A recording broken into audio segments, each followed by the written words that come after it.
please subscribe and don't forget to press the bell icon to get notified whenever we upload a new video. This is news that's coming in on agencies right now. It's on Cogenesis that there is some sort of an in-principle agreement that's come in that the RBI is going to be giving an extra dividend to the government. This has not been independently verified by us, and we are in the process of doing that. This is right now on agencies and wires.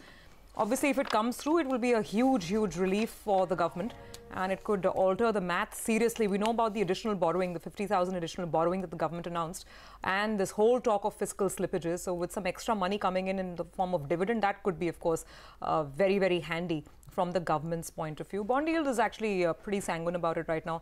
Yield hasn't moved too much. We're at 7.33. We've got our eye on this, and of course, we will get you more information as and when we get it. So, the centre was pushing for the RBI to enhance its dividend, and I'm just looking at the numbers.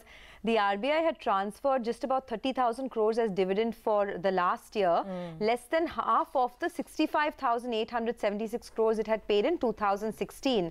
Now, the government had budgeted for a 58,000 crore dividend from the RBI for this fiscal year, and I guess just about 30,000 crores was transferred. So that's the reason there's that extra dividend that they were hoping for. You know, I remember the whole talk around demonetization. The big expectation was that with a lot of this, money coming back in, and if there is a lot of currency cancellation, if the RBI is going to have the excess cushion, then should it not simply, transfer that to the government by paying out an extra dividend? The RBI chose not to do that, and the RBI was, of course, extremely prudent.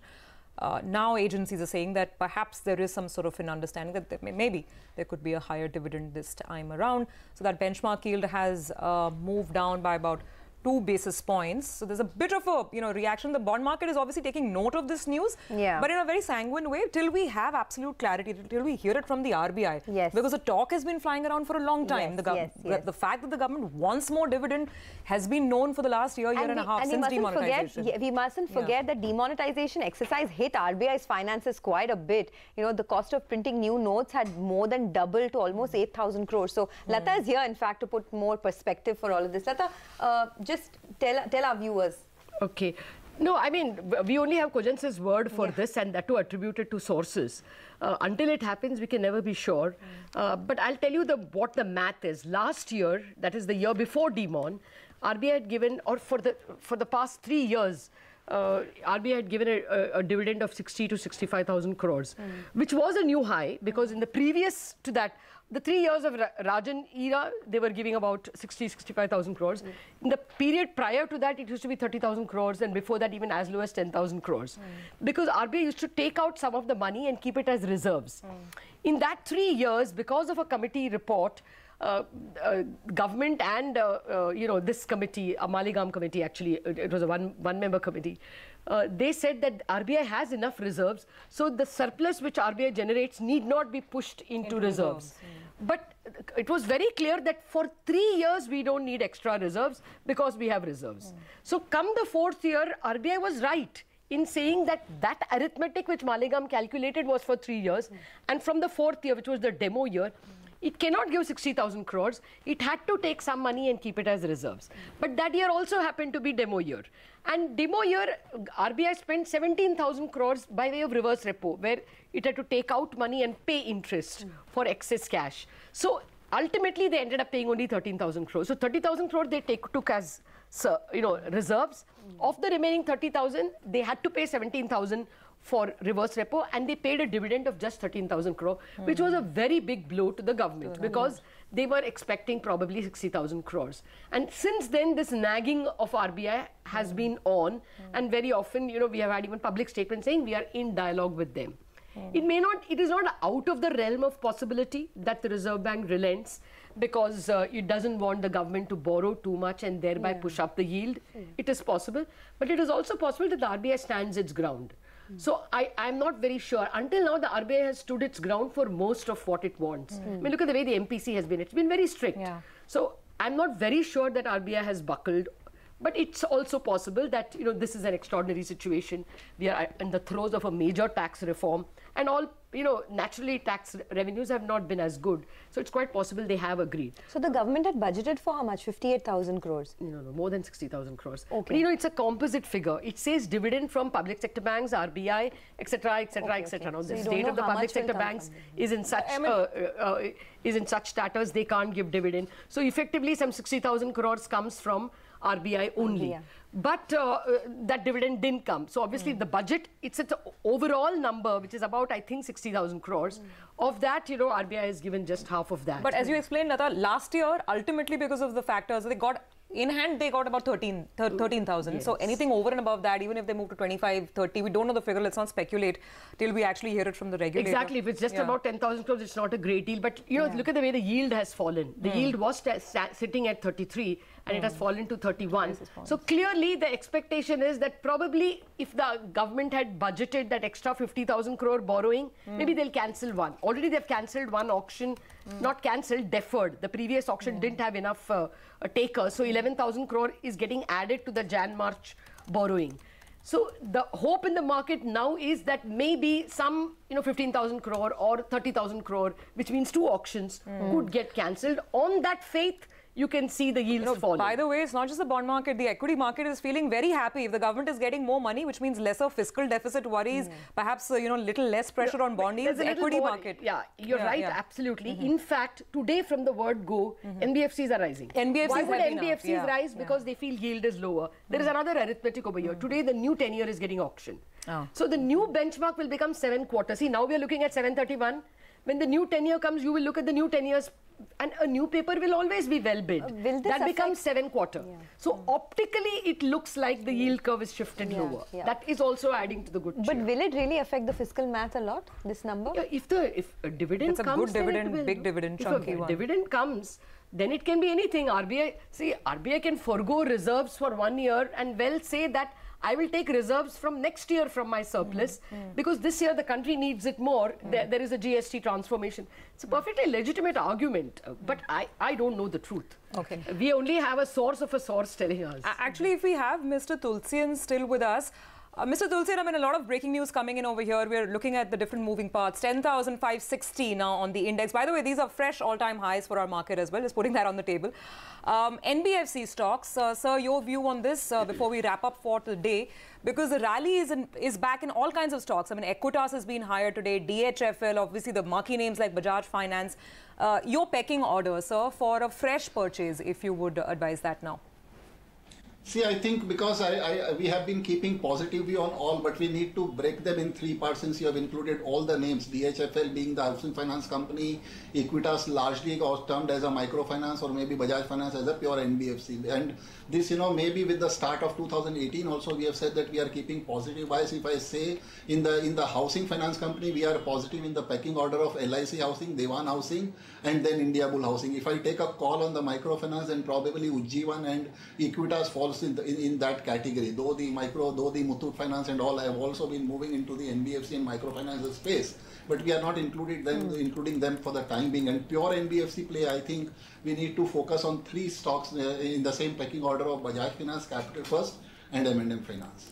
Okay, Dipan Mehta has also been sitting by. Dipan, from an equity markets perspective, how much of a difference does this really make? If we do see some amount of relief as far as the fiscal deficit math is concerned, would that be a big positive for us?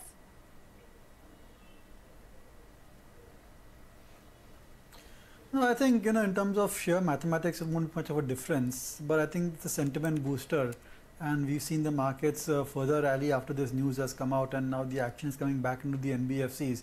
And the NBFCs had been marginally underperforming over the past few weeks since we saw the bond yields rise. So it's all about, you know, the feel-good factor, the improvement in sentiment, and, you know, that draws even more investors who are waiting on the sidelines into the market. And maybe if interest rates were to peak and perhaps slightly reduce, then it gives further impetus to NBFCs, and a new kind of an investment theme or investment ideas get created because of this particular development. So I think it's more than the actual numbers. I think it's more to do with the sentiment which has made a difference at this point of time. Okay, all right. Thanks, Dipan, very much for being with us and taking us through your themes for the market as well. We've just got about 15 minutes left now. Got a little delay in the BTST calls because of the breaking news. But Ashwini, let's get your thoughts in. Looking at the market, I mean, if the RBI decides to oblige the bulls even further, then this is just going one way for now at least. When you need money and you find it under a mattress. Or in the RBI's vaults. In this case, the RBI's vaults perhaps. Well, Bank Nifty has taken it very nicely and finally managed to break out. So that's where people can probably take home long positions, because now it's clearly above, you know, this 25,550, which was hurting it. I think NBFCs definitely have taken it very well, and they probably knew this was coming. As far as individual stocks are concerned, Adani Power is a buy with a stop of 44, target of 52. Jet Airways is a buy with a stop of 860, target of 895. And NIT Tech is a buy with a stop of 665, target of 690. Okay, just surging now for the market, 0.5% higher. Mitesh, what are you advising your clients to buy and sell now, or the viewers rather? Yeah. So I have two BTSC calls. Bajaj Finance is a buy with a stop at 1790. Look for 1840 for tomorrow, mostly, or maybe day after. And Bharat Financial is a BTSC as well. Keep a stop at 1022. Look for 1050 as the target for tomorrow. Okay. Well, I just pulled up the RBI annual accounts and the surplus transfer to the government was 30,000, just to refresh my memory, it was 30,600 crores.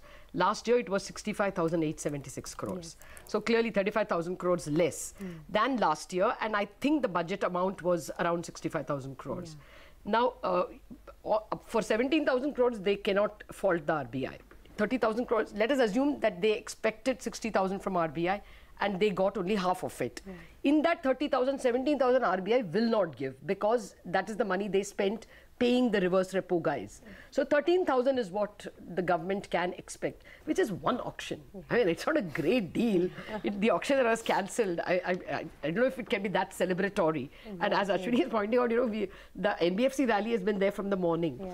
So we can attribute to this not more than 13,000 crores.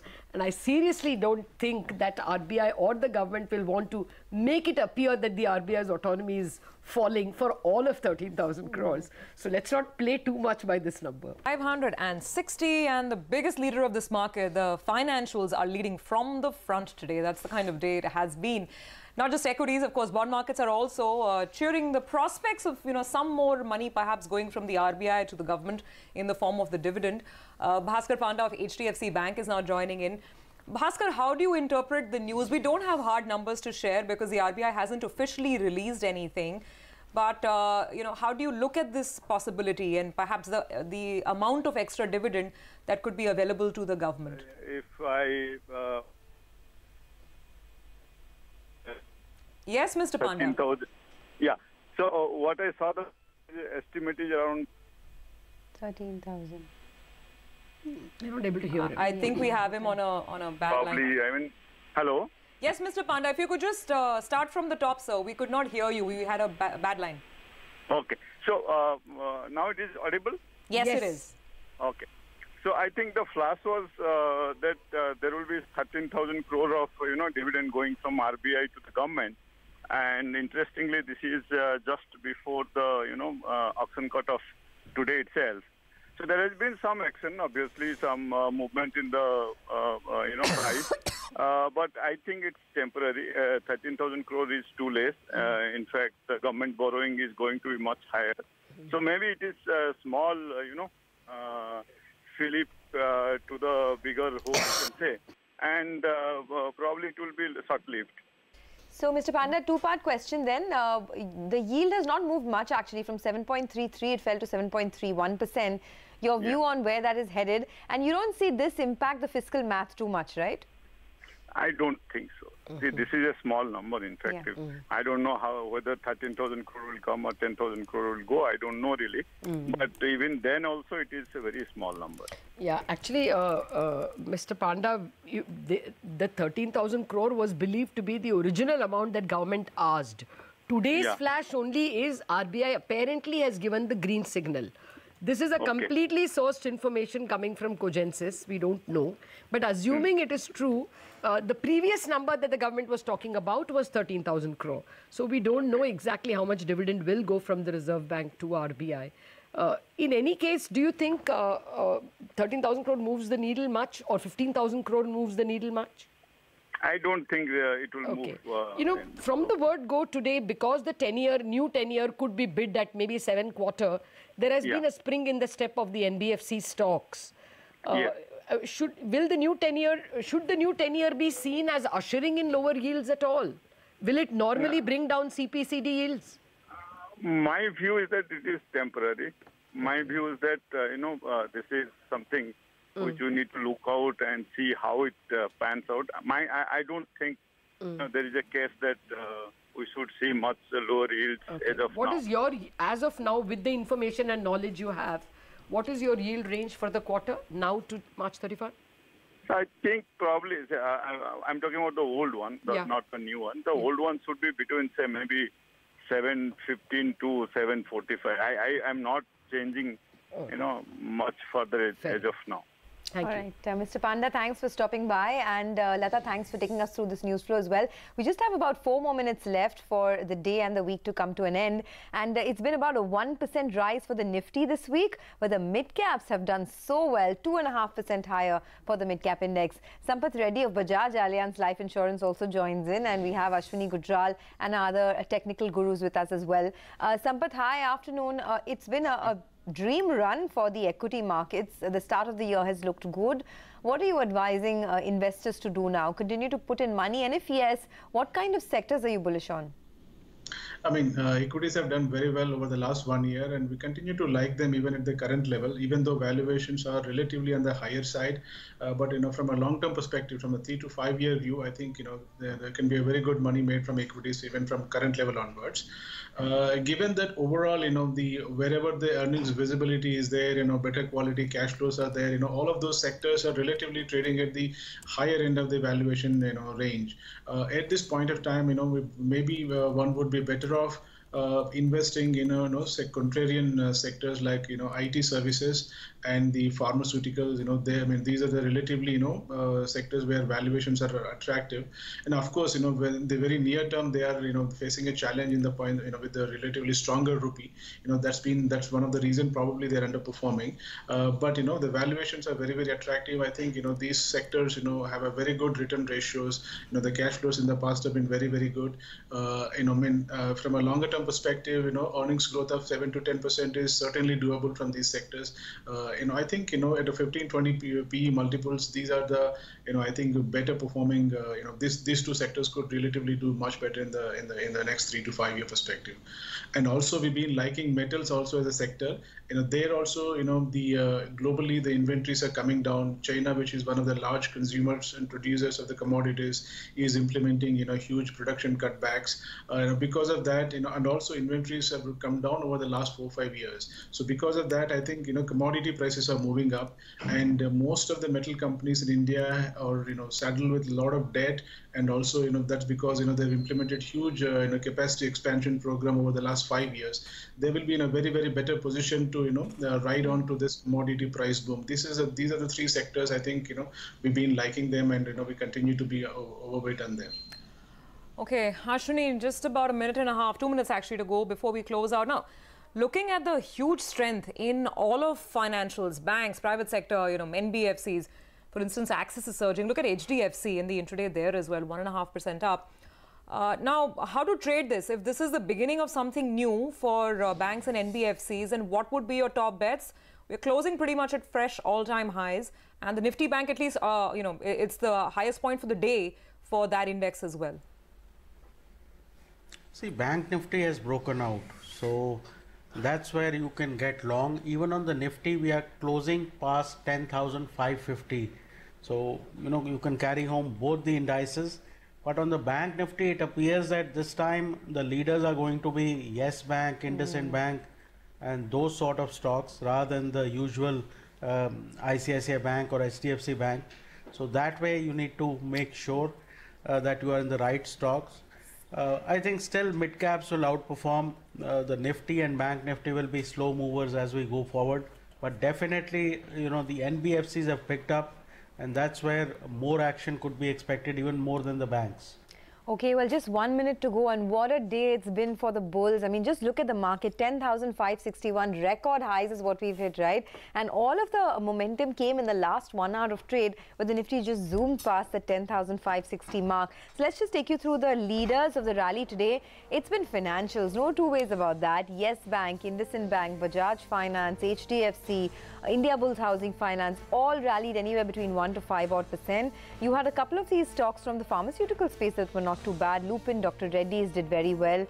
Domestic economy facing stocks, your Asian Paints, your Ultratech Cement, etc. Eicher Motors did very well today, all up about 2 to 3% Axis Bank, Maruti, Bajaj Auto were a couple of other stocks that did pretty well. In fact, on the downside, you just had some of these crude plays that didn't do so well. So oil marketing companies came off, HPCL, IOC, etc. ONGC was down about 0.7% or so. Wipro was a tad bit under pressure, and Bharti Infratel as well, down almost about 2%. But Surbhi, it's been a super ride for the bulls. And, I was talking about how the index is up just 1%, the Nifty. But for the week, the mid-cap index is up almost 3%. Oh, absolutely. Mid-caps have had a phenomenal run. And, what changed for me, Sonia, as I was watching this play out, the week started off with a lot of the leverage players doing very well. The market trying to pick the next RCOM. But that trade has definitely changed as we're closing out on Friday, because today's buying is back on big consumer stocks. Yeah. It's back on big NBFCs. It's back on names like, USL. And of course, Radico Khaitan, the entire liquor pack. And we've been talking about that for quite some time. So final rates for you there on Radico and USL. United Breweries doing equally well. The numbers from GM Breweries is what really sparked off this round of buying, and that stock had a great run as well today. Barring that, if you're moving on, then of course NBFCs were a great pack. So whether you're looking at a DHFL or even an LIC Housing Finance, L&T Finance and Equitas, pretty much across the board today, the buying on the NBFC side of the market. Then there were stocks, of course, like IFCI, which were also running up. So, you had all kinds of names moving higher. The IDFC twins have had a good run. After a long time, you're seeing some solid gains on both IDFC and IDFC Bank. Another bank which had a good run today was RBL, 4.5% on the higher side. Some tire names like Apollo Tires did pretty well today. And by the way, Quality, let's not forget some of the stocks on the consumer side like Quality. So Quality, Indian Hotels, VIP Clothing, these are a lot of the plays that have done extremely well today. Buying on Titan, buying on Tata Coffee, VIP Clothing we should get up, that's VIP Industries. So a lot of these consumer-oriented names, Havells did extremely well today as well. So it was an all-round performance really that was coming through, not too much of complaint. Actually, on the downside, I don't really see too many stocks, worth mentioning. There was some profit booking on the graphites of the world, but, it wasn't about the losers. This was a big week, a great start to 2018, and it's all about the bulls. All about the bulls, absolutely. Guess the FIIs are back in action, right? We've seen some buying there. But thank you to all our guests for joining us. You guys have a great weekend. Of course, the bulls are going to have a good weekend too. With that, it's a wrap on this edition of Closing Bell. Thanks so much for tuning in.